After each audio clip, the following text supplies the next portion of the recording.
Encuentro con tu ángel presenta Conociendo la Biblia, libro por libro.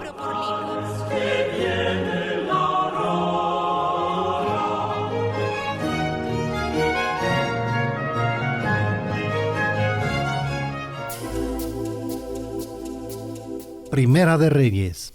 Una manera de conocer el Antiguo Testamento es viéndolo como una forma gráfica que Dios nos ha dejado para comparar nuestra vida con la doctrina cristiana.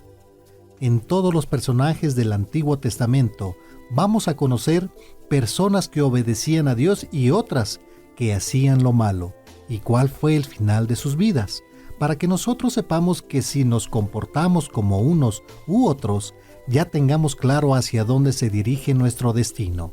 Y hoy toca el turno al libro Primera de Reyes, aquí en su programa Encuentro con tu ángel. En los últimos dos libros que estudiamos, que fueron Primera y Segunda de Samuel, vimos que la cámara de Dios se centró en el rey. Y eso también va a suceder en los dos libros siguientes, que es Primera y Segunda de Reyes, donde el reflector de Dios está en el trono. ¿Por qué? Pues porque como le iba al rey, así le iba al reino. Cuando el rey obedecía a Dios, a toda la nación le iba bien, pero cuando el rey desobedecía, toda la nación sufría. Y así con nosotros, cuando le hacemos caso a Dios, todo comienza a funcionar, pero cuando comenzamos a desobedecer, todo se sale de control. Cualquier creyente ha experimentado eso. Dios planeó que todos vivamos en esa dependencia de su palabra para darnos un reino de victoria.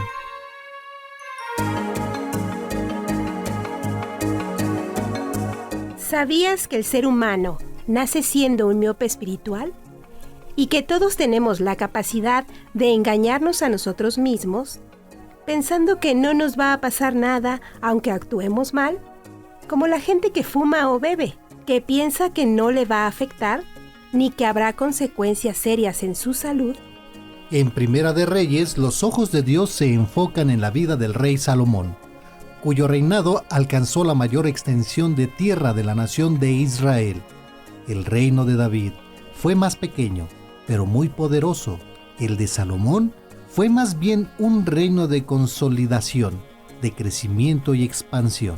Así como también en la vida de un creyente, hay diversas etapas, donde enfrentamos luchas y conquistas de nuestros hábitos y vicios, o donde vivimos peligros, inseguridad, dificultades, angustias y debilidad, y que nos damos cuenta que es cuando mejor conocemos a Dios, donde descubrimos lo confiable que es.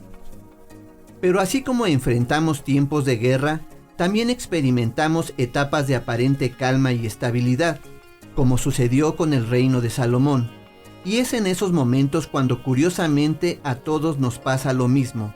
Nos relajamos, nos confiamos y bajamos la guardia, sin darnos cuenta que el enemigo está juntando a su ejército y reorganizándose, porque la batalla estará siempre presente mientras estemos de este lado del cielo. La vida cristiana se podría traducir en esta pregunta: ¿vas a vivir para Cristo toda tu vida? ¿O vas a desertar en algún momento?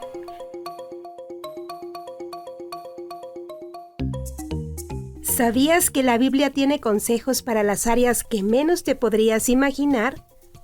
Porque pensamos que Dios es solo para las cuestiones o actividades espirituales, pero a través del estudio de su palabra, nos damos cuenta que lo que Dios quiere es compartir toda su vida, que quiere entrar a tu corazón para que lo hagas partícipe de todas tus actividades y le permitas darte la sabiduría, el entendimiento y la guía para ser buenos padres, esposos, hijos, estudiantes o empleados. En los primeros dos capítulos del libro Primera de Reyes, vemos cómo se narra algunas de las consecuencias del pecado de David, que ya era un anciano, donde el profeta le había dicho que nunca se iba a apartar la espada de su casa, lo cual se cumplió al pie de la letra. En este libro vemos cómo Adonías, que era uno de sus hijos, organiza una rebelión para quitarle el reino a su padre. Pero David, viendo esta situación, toma una decisión muy especial. Antes de morir, designa al próximo rey. Esta fue la única ocasión en la monarquía de Israel donde un rey designa a su sucesor antes de morir y nombra a Salomón como heredero del trono.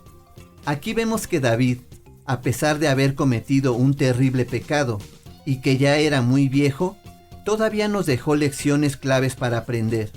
En Primera de Reyes vamos a analizar cómo garantizar que Dios sea una autoridad en nuestras vidas, para que nos vaya bien. Y la primera enseñanza es esta decisión de David de confiar en Dios y designar a Salomón como el próximo rey de Israel, porque entendía que el poder para reinar viene de Dios y no de nosotros. Pero si comenzamos a confiar en nuestras fuerzas, la estabilidad se perderá tarde o temprano.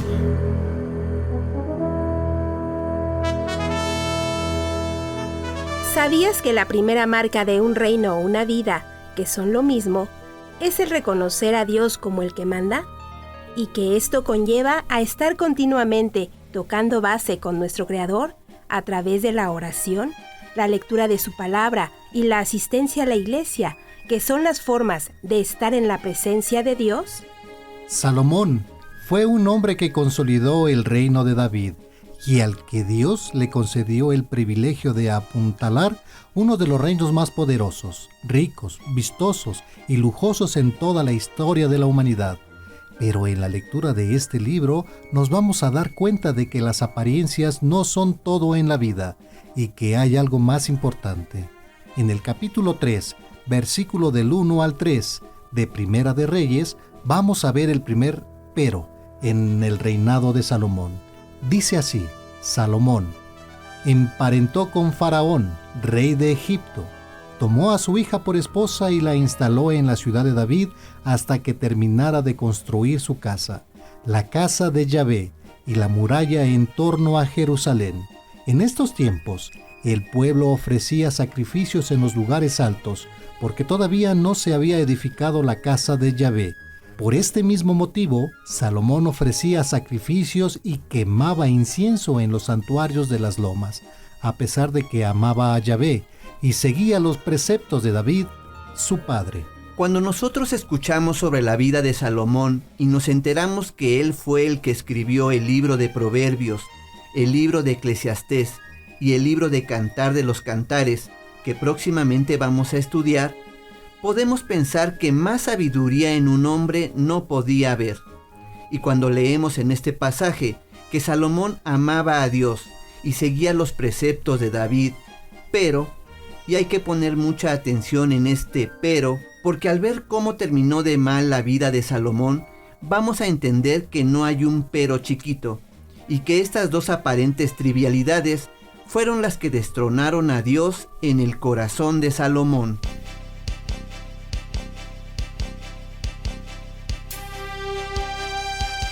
¿Sabías que hay personas que cuando honestamente invitan a Dios a su corazón, desde un principio se definen, tomando el camino correcto y apartándose del camino del mundo, construyendo una vida preciosa y confirmando la fidelidad de Dios?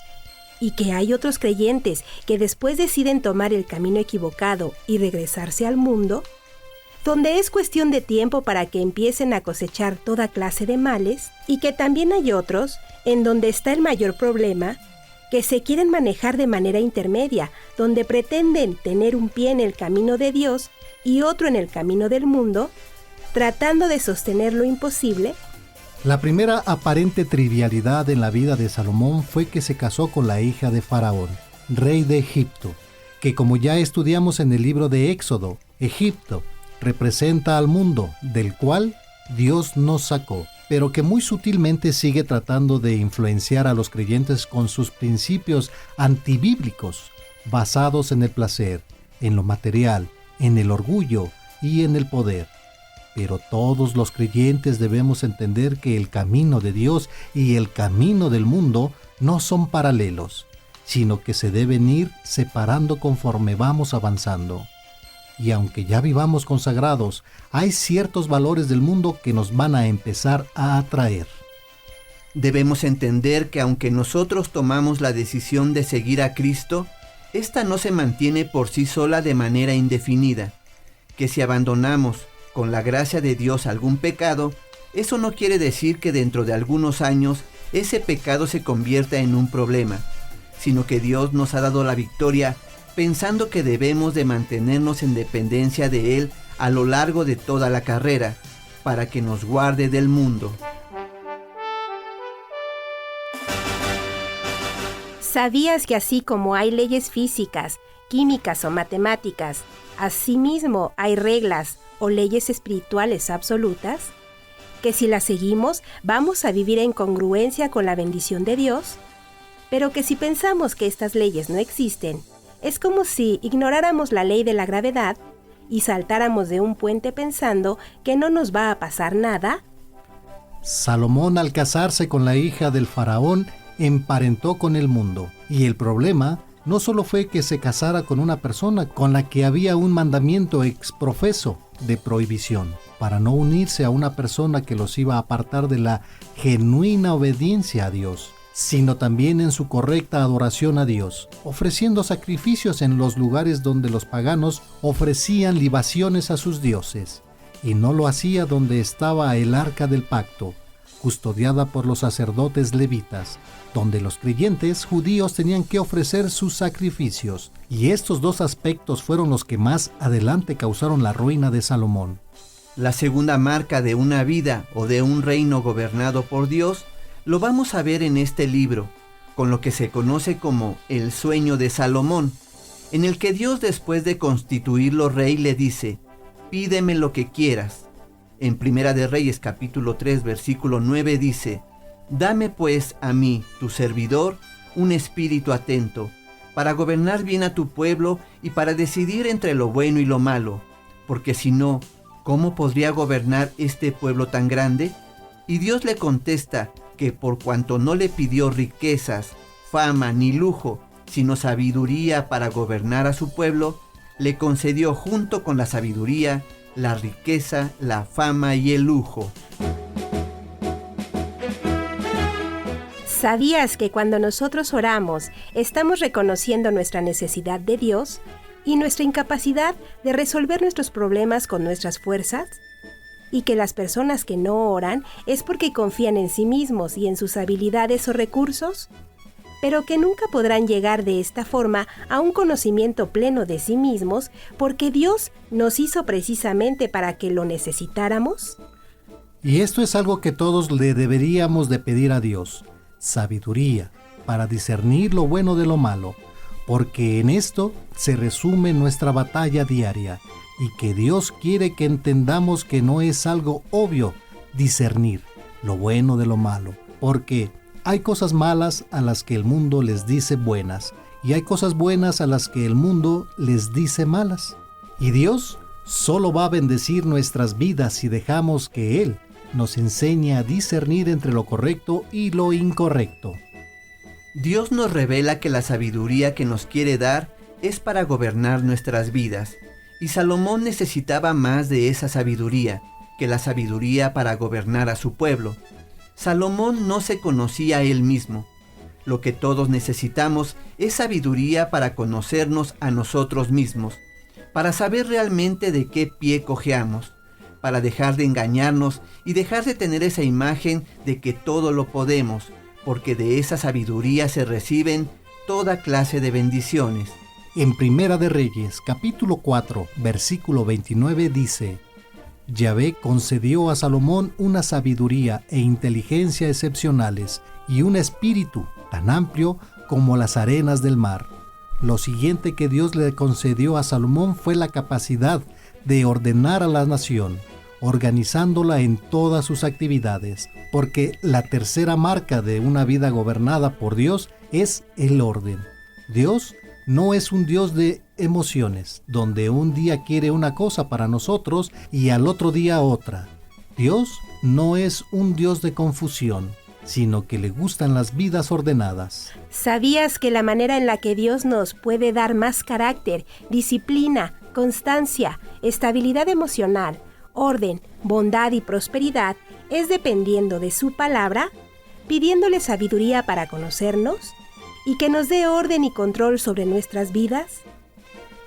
Desafortunadamente en muchos de nosotros se nos han activado bombas de tiempo como la amargura, el resentimiento, el odio, que en algún momento de nuestra infancia, juventud o madurez el diablo nos sembró debido a posibles maltratos, abandonos o injusticias, y que si no le permitimos que Dios las neutralice, puede suceder que las utilicemos para chantajear a nuestros seres queridos, haciéndonos las víctimas, manipulando a los demás y rechazando el mensaje del Evangelio. En el capítulo 11 de Primera de Reyes, todo el gozo se acaba.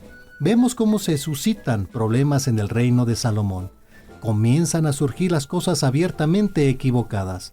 En el versículo 1 al 4 dice: Salomón amó, además de la hija de Faraón, a muchas mujeres extranjeras, moabitas, sidonias, amonitas, edomitas y eteas. Eran de aquellos pueblos a propósito de los cuales Yahvé había dicho a los israelitas: no se unan a ellas, ni ellas a ustedes, pues ellas los inclinarán hacia sus dioses. Pero Salomón se enamoró de ellas. Tuvo 700 mujeres que eran princesas y 300 concubinas. Ellas fueron la causa de que se desviara, pues en su ancianidad sus mujeres lo llevaron tras otros dioses y ya no fue sincero con Yahvé, como lo había sido su padre David.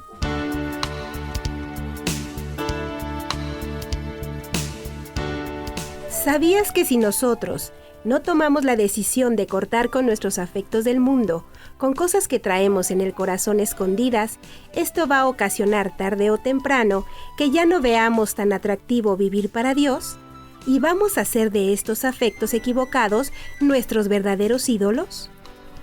Después de esta caída estrepitosa en la vida moral de Salomón, vemos cómo su corazón se fue desviando, dejando de depender de Dios para que gobernara su vida y por ende su reino, y se comienzan a levantar enemigos que terminaron por robarle esa estabilidad y prosperidad que lo había caracterizado por casi 40 años. En Primera de Reyes capítulo 11 versículos 23 y 26 dice: Yahvé incitó además contra Salomón a Razón, hijo de Eliadá, que había huido de la casa de su señor Hadadezer, rey de Soba. Jeroboam también se rebeló contra el rey mientras estaba a su servicio. Era hijo de Nabat, originario de Sereda, en la tribu de Efraín, y su madre, Zeruya, era viuda. Más adelante dice el pasaje que Salomón muere y que Egipto ataca a Israel y conquista a las 10 tribus del norte. Esto nos advierte que finalmente el mundo le puede ganar al creyente. Si nosotros no somos cuidadosos, el mundo nos va a comer. Y esa esclavitud de la cual Dios nos había liberado con Moisés, nuevamente cae sobre nosotros en un yugo peor del que nos había sacado. Y en ese lapso de decaimiento moral y espiritual de la nación de Israel, Dios nos habla del inicio del ministerio de uno de los profetas más famosos, Elías, el cual Dios envía para tratar de despertar al pueblo a través de llevar juicios como la gran sequía, en donde persiguen a Elías en lugar de arrepentirse.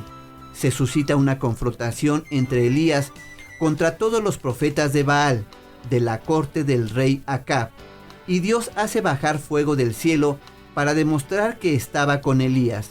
Y todos esos juicios Dios los trae a nuestra vida para tratar de que despertemos de nuestro pecado. Y termina el libro con la famosa escena del accidente del rey Acab, quien, al salir a la guerra, se disfraza de un soldado cualquiera y es herido de muerte por una flecha que fue lanzada al azar por otro soldado del ejército contrario. Esto nos aclara que Dios no es el rey de las casualidades, que nada pasa si Él no lo ordena, y que si vivimos agradándolo, las circunstancias siempre van a estar a nuestro favor, aunque aparentemente sean problemas, pero que nos harán crecer y madurar en nuestra relación con Él. De lo contrario, por más que nos escondamos o nos disfracemos, ya hay una flecha volando a la aventura para caer sobre nosotros. El siguiente libro que estudiaremos en Encuentro con tu Ángel es Segunda de Reyes, donde veremos el precioso ministerio de Elías y el gran trabajo que le costó a Dios llevar nuevamente a la nación de Israel al camino de obediencia.